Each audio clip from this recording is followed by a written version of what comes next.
गांव की सुनहरी रातें हमेशा ही अद्भुत और शांतिपूर्ण होती हैं, लेकिन क्या आपने कभी सोचा है कि उन रातों के पर्दे के पीछे कुछ ऐसा भी हो सकता है जो हमें अद्भुत और डरावना लगे? गांव में एक छोटा सा बच्चा नामक राजू रहता था। राजू एक खुशहाल और उत्साही बच्चा था जो हर दिन गांव के चारों ओर उत्सव का आनंद लेता था। उसकी माँ उसे हर रोज संतुलन और सही दिशा में ले जाने का प्रयास करती थी, जबकि उसका पिता एक उदास और अदृश्य व्यक्ति था जो हमेशा अपने काम में व्यस्त रहता था। एक रोज जब राजू अपने खेल खिलौनों के साथ गांव की खेतों में खेल रहा था, उसने देखा कि गांव के आसपास कुछ अजीब घटनाएं हो रही हैं। चारों ओर अंधेरा छा गया था और अनजाने आवाजें सुनाई देती थीं। राजू थोड़ा डर और चौंक गया, लेकिन फिर उसने अपने आप को संभाल लिया और घर की ओर बढ़ गया। घर पहुंचते ही राजू ने देखा कि उसका पिता भी अद्भुत और चिंतित दिख रहा है। उसने पिता से पूछा, पापा, आप ठीक हैं? पिता ने एक गहरी सांस ली और बोला, हाँ बेटा, मैं ठीक हूँ, लेकिन गांव में कुछ अजीब घटनाएं हो रही हैं। राजू ने आश्चर्यचकित होकर पूछा, क्या हो रहा है पापा? पिता ने चुपचाप उसे उसके कमरे में ले जाया और वहां बैठे। बेटा, मुझे लगता है कि यह सब कुछ एक रात्रि की अजीब छाया के पीछे है, पिता ने कहा। राजू ने विचार किया, रात्रि की अजीब छाया? हाँ, पिता ने कहा, बहुत अजीब और डरावनी छाया जो हर जगह छाई हुई है। लोग डर के मारे हुए हैं और कोई भी बाहर नहीं निकल रहा है।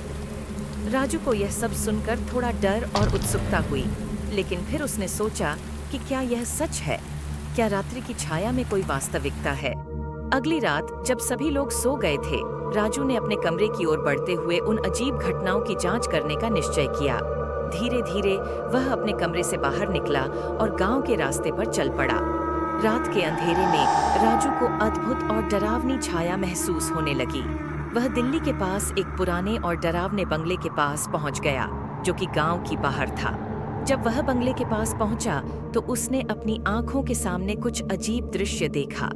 बंगले के आसपास एक भयानक और डरावनी आवाज सुनाई दी जो उसके हृदय को तेज कर दी।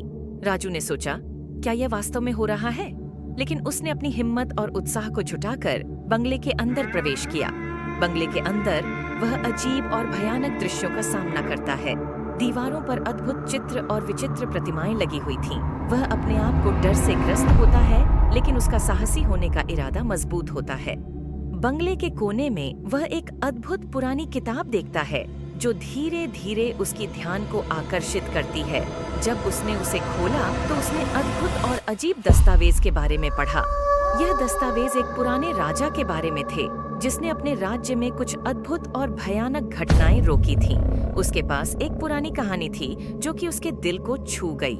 राजू ने ध्यान दिया कि बंगले में उसी पुराने राजा की याद है। वह ने सोचा, क्या यह राजा की भूतिया आत्मा है जो इसे डरावना बना रही है? लेकिन उसने अपनी हिम्मत और उत्साह को जुटाया और आगे बढ़ता है। बंगले के एक कोने में वह अद्भुत रूप से डरावने राजा के पुराने कमरे की ओर बढ़ता है। जब वह कमरे में पहुंचता है तो वह एक बड़े साइज के खिड़की के पीछे एक अद्भुत और भयानक रूप से डरावनी आवाज सुनता है। राजू को अब डर और उत्साह से भरा हुआ है। वह धीरे धीरे उस खिड़की के पास जाता है और उसको खोलता है। खिड़की से बाहर देखते ही उसके होश उड़ जाते हैं।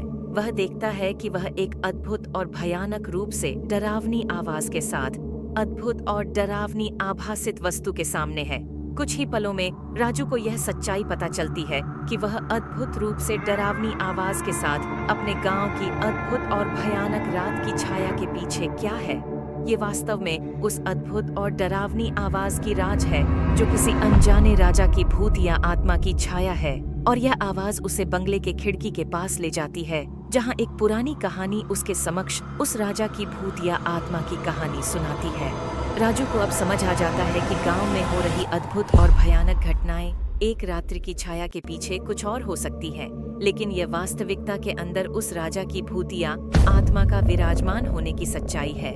समापन। रात की भयंकर छाया एक रोमांचक और डरावनी कहानी है जो हमें यह सिखाती है कि कभी-कभी हमारे अंदर की हिम्मत और साहस ही हमें अपने भयों का सामना करने में सफलता दिलाते हैं। यह भी हमें यह याद दिलाती है कि हर अद्भुत और भयानक घटना के पीछे एक वास्तविकता होती है जो हमें हमेशा समझने के लिए तैयार रहना चाहिए।